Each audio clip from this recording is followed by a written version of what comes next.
Poder em Pauta, com Amanda Valeri. Olá, seja bem-vinda, seja bem-vindo ao Poder em Pauta, que agora é videocast, diretamente aqui dos estúdios da Rádio Cultura, e toda semana a gente tem um episódio novo. Hoje vamos falar das fraudes no INSS reveladas após uma operação da Polícia Federal que levaram à demissão do presidente do INSS e do ministro da Previdência. E para falar sobre os impactos políticos dessa crise, o Poder em Pauta recebe Rafael Cortes, que é professor do Instituto Brasileiro de Ensino, Desenvolvimento e Pesquisa e sócio da Tendências Consultoria. Rafael, seja bem-vindo. E eu que agradeço, Amanda, é um prazer estar conversando com vocês. Rafael, só ontem e hoje, então quase 3 semanas após a operação da Polícia Federal, que o governo anunciou um plano de ressarcimento às vítimas, que pode ser bastante burocrático, porque vai ser só via o aplicativo do INSS. A gente sabe que a grande maior parte das vítimas são pessoas humildes, que talvez nem tenham acesso à internet. Demorou demais para essa resposta e mostra que o governo está perdido? Olha, demorou, embora a tarefa também não seja trivial, né? Restabelecer esse ciclo de pagamentos, definir como é que isso vai ser feito, porque chegou a ter um debate também de qual recurso seria, da onde seria recurso do governo, seria por meio de punição, né, aos agentes envolvidos nas fraudes, de tal sorte que a gente ainda vai ter alguma incerteza na efetividade que o governo vai conseguir criar esse mecanismo para ressarcir aqueles que tiveram os seus rendimentos prejudicados e, como você mencionou, em geral, pessoas mais humildes, mais vulneráveis, que dependem daquela renda. Em alguma medida, isso também vai impactar até aonde vai o desdobramento político de todo esse processo. Mas não há dúvida que foi um desafio grande, desde o que fazer quando as denúncias apareceram, depois da ação da Polícia Federal, passando pela interrupção do mandato do ex-ministro, né, do Carlos Lupe, e agora executando uma solução. A gente viu nas declarações, algumas entrevistas da equipe governista, declarações algumas vezes desencontradas, né, sobre o que estava acontecendo, o que foi, enfim. É um episódio aí difícil do ponto de vista da credibilidade do governo. Duas posições importantes foram trocadas, né? O presidente do INSS e o ministro da Previdência. No INSS, o presidente Lula colocou um perfil técnico e na Previdência foi o número 2 da pasta que assumiu, que é o Volney Queiroz. Sendo que em 2023, o então ministro Carlos Lupe havia sido informado e alertado do aumento desses descontos e que parecia algo anormal. Essa troca não poderia ser uma troca de 6 por meia dúzia? Foi uma troca conservadora, não há dúvida. Do ponto de vista político, o presidente Lula toma um risco, num certo sentido, para sua reputação do seu governo e para a própria solução do imbróglio envolvido, dado que os atores, pelo menos uma parte deles, já estavam ali no comando da pasta. Então, se nota que foi uma mudança que o governo percebeu como difícil de ser desenhada, tanto assim que a pasta permaneceu no mesmo partido, ou seja, não foi também a partir dessa agenda negativa, o governo resolveu dar um pouco de um choque no seu próprio funcionamento, para que isso dê uma ideia para o público de que o Planalto não estava com as mãos amarradas, não estava assistindo e estava efetivamente mudando e, sobretudo, punindo os responsáveis ou aqueles que estavam envolvidos direto ou indiretamente com o funcionamento da pasta, que, ao fim e ao cabo, é o funcionamento da política pública, né? Assim, então, é uma falha, não é pequena, nós estamos falando, independente dos valores envolvidos, que são, de fato, muito elevados, mas mesmo que não tivesse valores tão altos, é a maneira como o Estado provê política pública, etc. e tal.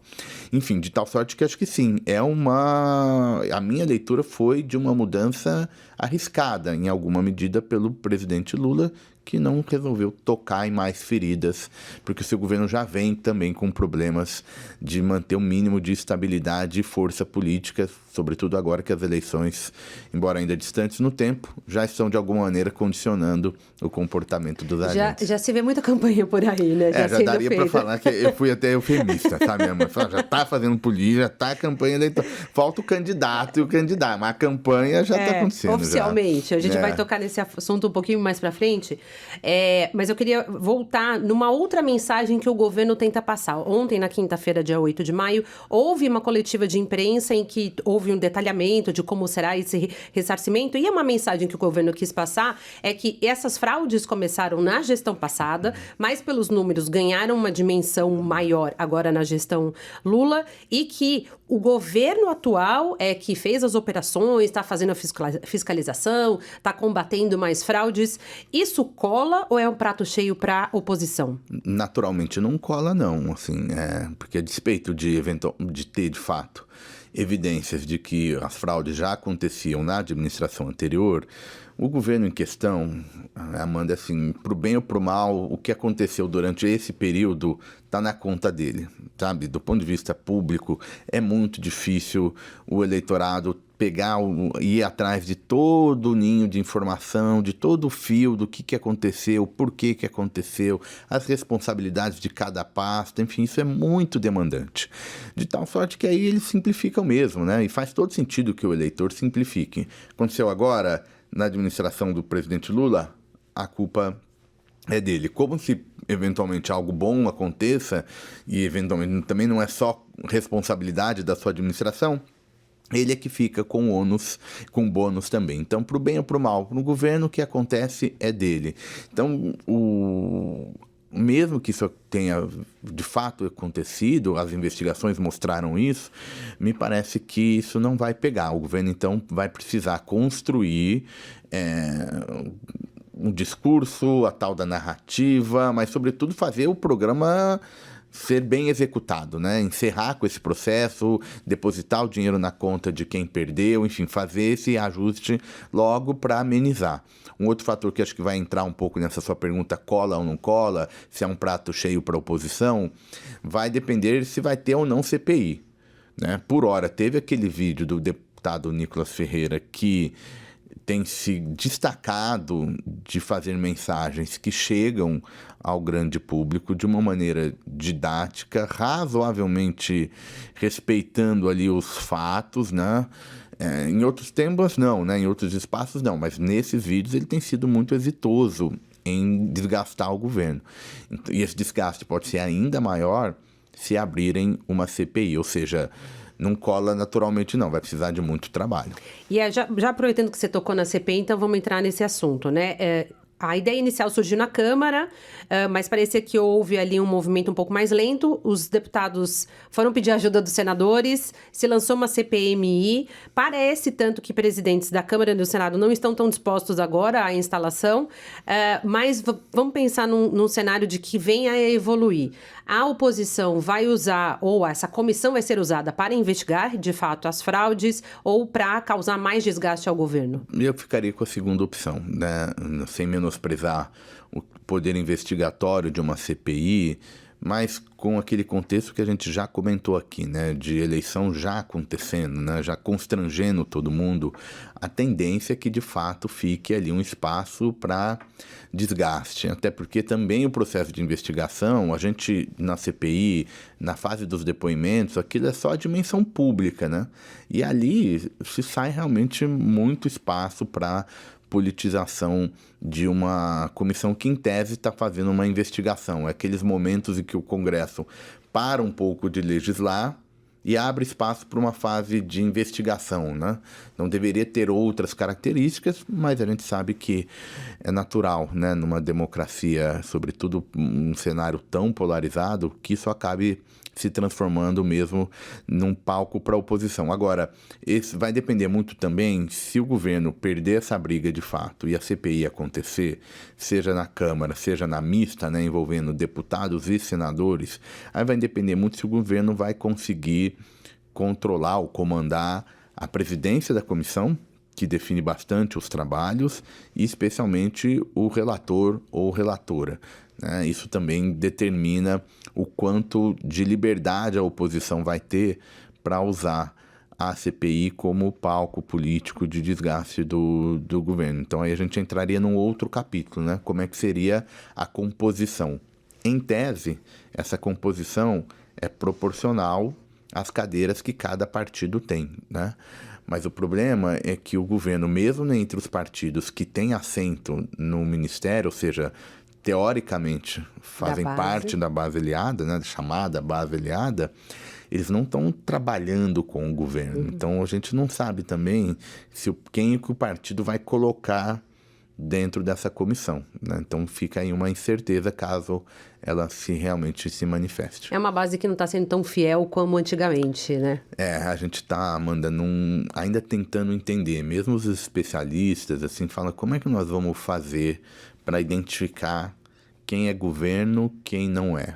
O critério tradicional, se olhavam as cadeiras ministeriais, olhavam os partidos, via-se essa ponderação, né, da força partidária correspondia ao tamanho dos partidos no legislativo, se isso estava mais ou menos equilibrado, né, então se os partidos estavam minimamente bem distribuídos no ministério, era em tese a coalizão ideal, porque ela representaria as forças do legislativo.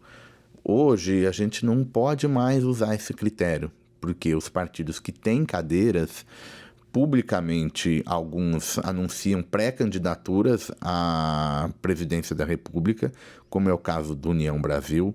A União Brasil que possivelmente vai fazer uma fusão partidária, né, com o PP, que é também um partido que sinaliza e reforça a disposição a disputar contra o presidente Lula e também tem cadeiras. Então, quem olha para esse cenário primeiro vai ter dificuldade de entender o que está acontecendo, né?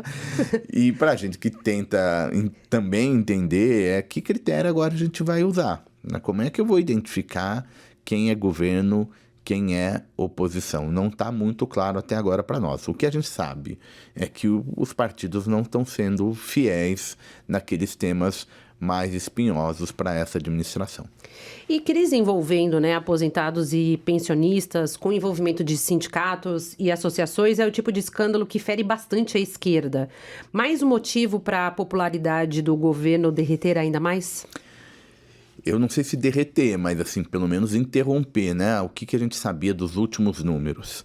Que aquela crise mais aguda que veio ali na esteira da inflação alta, da questão do Pix, né? Lembra? Vai tributar o Pix, não vai tributar, deu aquele rolo Aquela erro todo. De mensagem. Mais um, né, desse problema do governo, não definir qual que é a política, o que vai fazer, fica muita especulação, e aí o governo não pode contar com a boa vontade da oposição, né? Já não podia antes. Agora, como é tão polarizado, muito menos, né?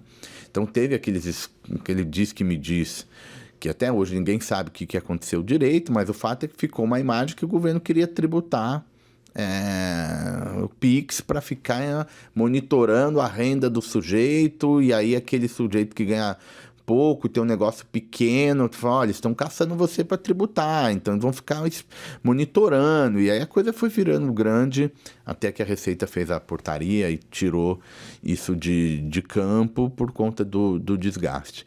Enfim, então naquela crise, que aqui a gente está falando mais ou menos do final de 24 até março de 25, esses primeiros 3 meses do ano, em que o governo só, para usar uma expressão um pouco feliz, né? O governo estava sempre nas cordas ali, né? Batendo cabeça, literalmente. Batendo muita cabeça. Então, parecia que se estancou, né? A inflação começou a dar um pouquinho de recuo, o governo começou a colocar alguns programas de crédito na praça, então parecia que interrompia.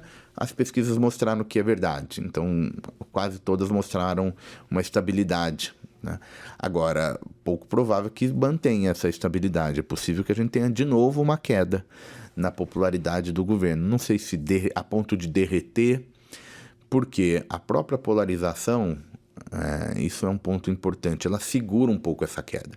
O que está acontecendo, me parece? Tem aqueles governistas que vão ficar com o governo de fato, aconteça o que acontecer, e tem aqueles que não viram governo mesmo, né? É o famoso 30%? Que é mais ou menos quantitativamente, dá um pouco isso, dependendo do critério que você olha. Mas a gente não vai estar errando muito, não, pensando um terço. E esse terço que acha que o governo é regular, ou aquele que não tem ligação tão forte, em tese, é aquele que muda ao longo da eleição. Mas então, como a gente tem esse cenário, eu acho que a gente já chegou, o governo já viu o que ele já viu de baixa de popularidade, né? Acho que ele não vai ter surpresas mais negativas. O problema é que isso não parece ser suficiente para a reeleição. né? Então, aí vai ter uma outra questão, como é que o governo vai navegar nesses mares até 2026. Porque essa crise me parece que é um ponto, porque tem uma caixa de Pandora ainda que pode dificultar ainda mais, que são os empréstimos consignados, que ainda é algo que vai ter uma investigação, já tem algumas evidências também de alguns descontos errados. Isso evidencia que existe um colapso na administração da Previdência Social? Esse é um ponto importante. Inclusive, há um bloqueio, né, do crédito consignado agora, a partir de uma decisão do TCU. O governo foi lá e congelou para verificar o que está, de fato, acontecendo e, eventualmente, essa rede gerando fraudes, né, tem um pouco a ver com esse estilo de benefício, né? É a contrapartida de você desburocratizar, né? De você aumentar esse acesso, facilitar esse acesso. Então, hoje a pessoa contrata um recurso, toma um empréstimo de maneira muito rápida, né? Hoje na palma da mão, né? Você faz isso dá sujeito a problemas, né, na execução da política. Não é um processo rigoroso, burocrático, mas vai lá, manda o documento, tem que ser pessoalmente, tem que ser assinar, tem que ter isso, tem que ter testemunha, sabe? Vai gerando um passo a passo que torna mais lento, por exemplo, um programa de crédito. Por outro lado, quando você agiliza, alguém poderia dizer, olha que bom, é fácil. Mas o fácil pode gerar também essas entradas. Então, não da previdência social, no sentido de que o governo vai parar de pagar, alguma coisa do gênero, mas programas associados à condição da pessoa de ser um aposentado ou uma aposentada do INSS, vários deles estão nascendo agora, isso sim, pode ter aí algum problema a partir dessas investigações e o governo não conseguir resolver, né? O governo, olha, aqueles que já enviaram estão preservados, né? Quem já teve o pedido aprovado está preservado, são os novos pedidos que passariam por esse bloqueio até se entender o que esse entorno está descobrindo ali de uma maneira, como esse entorno está descobrindo uma maneira de fraudar esse processo, e, enfim, então a execução do programa corre um risco, sim. O emparelhamento do Estado pelo PT e seus associados, incluindo aí, né, partidos e sindicatos, a gente sabe que o PDT e o Carlos Lupe, historicamente, são, tanto o partido quanto a figura do Carlos Lupe, aliados do Lula há muitos anos, né? O que esse tipo de emparelhamento a história nos mostra? É uma abertura para a corrupção? Potencialmente sim, né? O ideal, né, quando a gente estuda, né, olha lá como é que o Estado funciona melhor, ou pelo menos como ele deveria funcionar, é uma visão, pelo menos uma parte dela, de proteger a burocracia do Estado dessas interferências políticas de toda a ordem, sejam eleitorais, sejam de grupos de interesse, né, que às vezes não tem um cargo, mas o entorno da política pública gera muito interesse. Então você vai fazer um programa Minha Casa Minha Vida. Programa, só para tirar um outro assunto, mas dar o mesmo exemplo dessa questão de politização. Quando você desenha um programa desse tipo, tanto gente no público quanto no privado se beneficiam. Porque, enfim, aquece determinado negócio, gera determinadas demandas, então tem uma pressão para que esse crédito saia rápido, por exemplo, né? Pressão também do privado.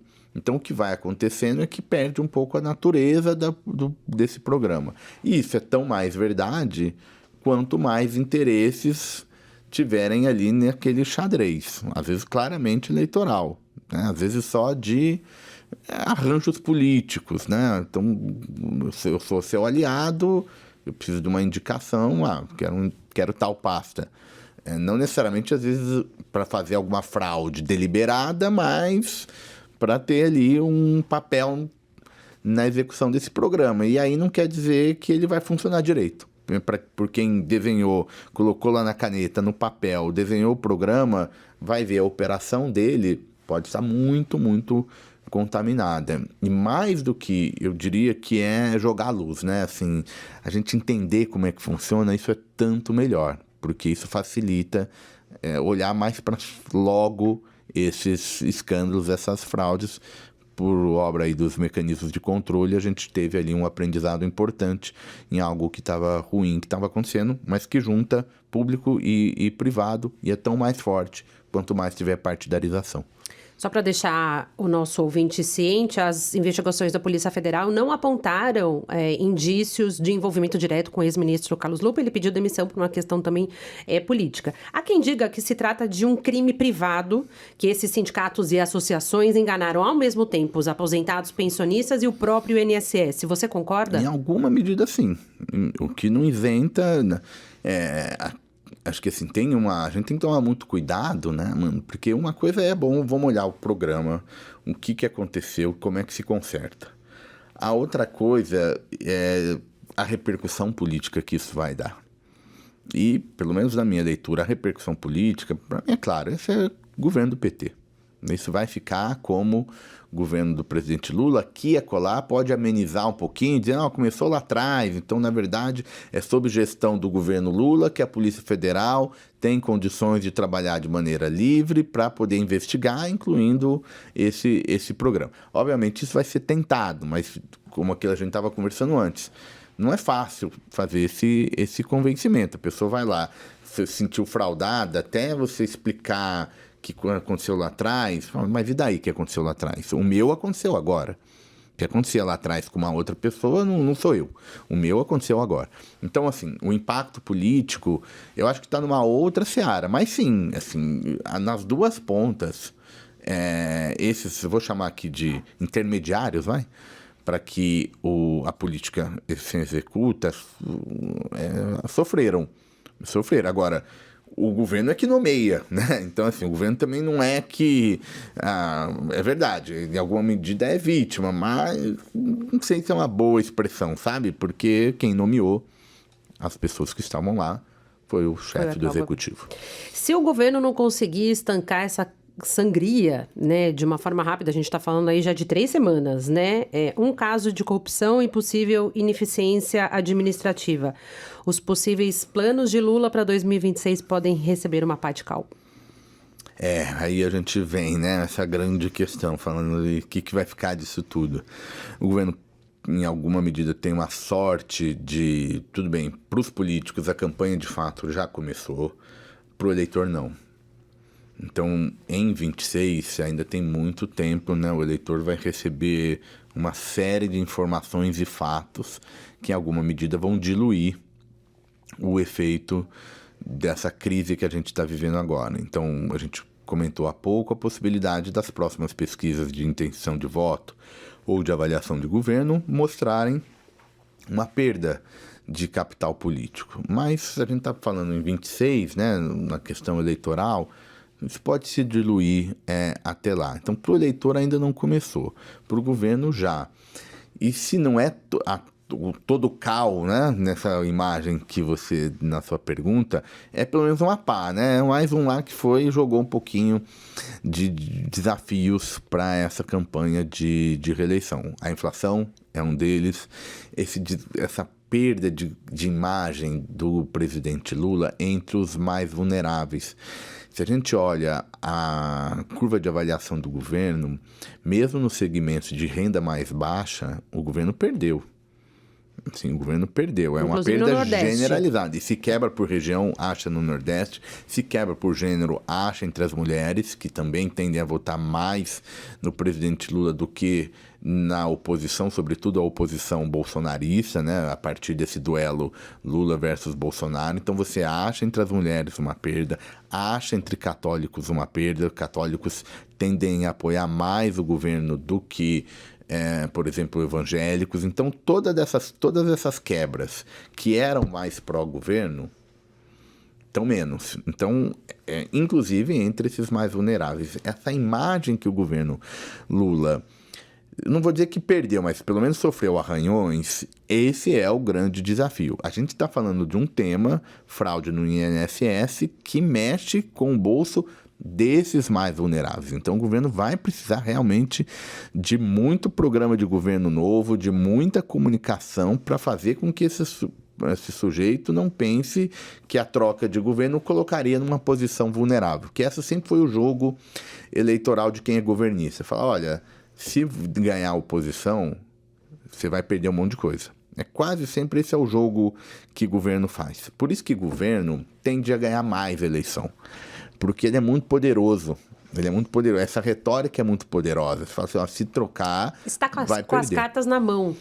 E várias delas. E várias delas. Porque ela tem o Estado, o controle do governo, então o controle de orçamento. A oposição faz o quê? Por definição, nada, só grita. Certo? E é uma oposição barulhenta, né? Mas na hora do voto, ela fica gritando, pode ser melhor, pode ser melhor. Mas pode mesmo? É muito incerto na cabeça. O governo, eu já sei o que ele faz. Então, por isso que o eleitor... O governo perde a eleição? Perde, mas é difícil. É difícil perder a eleição do governo por conta dessa insegurança do eleitor. O eleitor é uma pessoa, né, um conjunto de pessoas frágeis, que não tem toda a informação, inseguras, e num país com pobreza alta, desigualdade alta, escolaridade de baixa qualidade, isso é um receituário para esse eleitor ficar realmente muito incerto. Se não bastasse isso tudo que a gente está falando, a polarização, então, deixou a coisa mais louca ainda, né? As redes sociais, ninguém sabe o que é verdade, o que não é, enfim. Então, o governo vai ter desafios para conquistar esse eleitor, então o projeto de reeleição tem muito risco. Números bons da economia podem fazer com que esse caso de corrupção seja esquecido? Pode, mas o problema é a economia entregar isso. Assim, o problema é entregar isso, porque a gente, sobretudo a partir do Trump, né, do que ele tem feito, né, só para quem está ouvindo, né, assim, o que o Trump está fazendo? Protecionismo, em maior ou menor medida. Isso, em tese, vai gerar inflação no mundo. Gerando inflação no mundo, a taxa de juros no Brasil também precisa ser mais alta. Então, a chance da economia perder um pouco de força até 26 não é desprezível. Então, para ter uma força tamanha em que a economia tem que crescer tanto a ponto de deixar de lado as questões de corrupção ou outras agendas negativas, não parece vir. Eu acho que a gente não está naquele cenário. Muita gente compara os episódios do chamado Mensalão, né, que também foi um escândalo muito relevante. Mensalão, Petrolão. Depois o chamado Petrolão, enfim. A gente não está nesse cenário. Mas no caso do Mensalão, a comparação é ainda mais apropriada, porque o Mensalão, qual que era a lógica, né? É para essa sua pergunta, Amanda, de a economia salva um governo que está envolto em escândalos de fraude e corrupção. Lá atrás salvou, mas esse lá atrás a economia estava crescendo muito, não é pouco, era muito, né? A China estava crescendo absurdamente e o Brasil foi muito na esteira desse crescimento chinês. Isso não está acontecendo no mundo hoje. Então, essa força a economia não vai dar. Obviamente, o governo pode fazer novos programas e deve fazer, mas não a ponto de ele chegar tranquilo para 26. Acho que vai ser uma eleição muito, muito apertada e a economia não vai salvar. E acho que um ponto importante nesse caso específico é devolver os dinheiros às vítimas, né? Aquele ponto que a gente conversava anteriormente, assim, né? Não adianta dizer, eu fui atrás, foi aqui que eu descobri. O problema é essa receita vai chegar, né? Aquele que perdeu recursos, ou pagou mais, pagou menos, enfim, vai receber, o governo vai conseguir restaurar essa política, né, a partir das suas ações. Isso precisa ser feito logo para que esse eleitor fique seguro de que o governo Lula é capaz de promover políticas voltadas para os mais vulneráveis. Isso já estava ficando desgastado. Qual que é o apelido, né? Eu pode deixar que eu vou fazer uma pergunta retórica para não te expor, né? Mas qual que é o apelido que o Haddad recebeu ao longo do caminho? É o taxade. Né? Por quê? Ele estava com uma ideia lá de que o governo tudo quer tributar. Então, primeiro era a coisa da compra eletrônica, aí depois agora quer taxar o Pix. E isso virou, na era das redes sociais, isso circulou. Então, esse conjunto de coisas é que, pelo menos me parece, que a partir desse conjunto é que a gente deve olhar o problema do INSS, quando a gente está pensando na repercussão eleitoral. Então é uma peça que se encaixa bem nessa leitura de que o governo deixou de se preocupar com os mais vulneráveis e agora está numa agenda de taxar, numa agenda de... Sabe? Então acho que é isso que torna esse caso tão interessante e complexo do ponto de vista das suas repercussões políticas. Até porque ainda está se buscando, né? O governo ontem na coletiva disse que as próprias associações vão, nesse primeiro momento, bancar. Isso. Mas parece que esse dinheiro é limitado. Essa vai ser uma grande questão. Então vamos lá, né? Para a gente estar problematizando, vai pagar ou não vai? Tinha duas saídas, grosso modo. A primeira é essa que o governo tentou, olha, quem deve, quem realmente fraudou, vai ter que restabelecer sob pena de sofrer consequências jurídicas. A segunda saída era, entre aspas, o governo bancar. Então sai recurso do orçamento, ou se não do orçamento, recurso público. Abre um crédito extraordinário, que é um mecanismo que o governo emite uma autorização de crédito não prevista no orçamento em caso de urgência. Tá? Então essas são as duas saídas polares.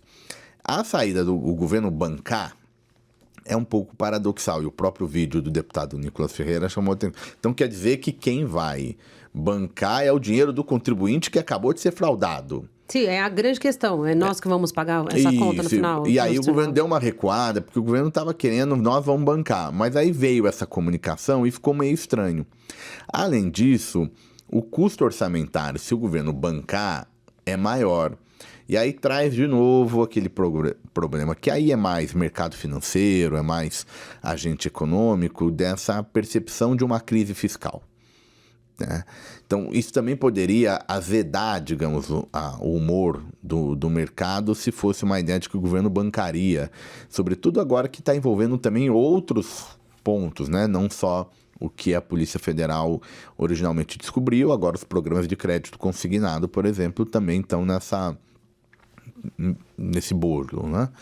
Então, aí o governo adotou um pouco essa estratégia. Então, ele vai punir, vai fazer, você está devendo, você tem que ressarcir.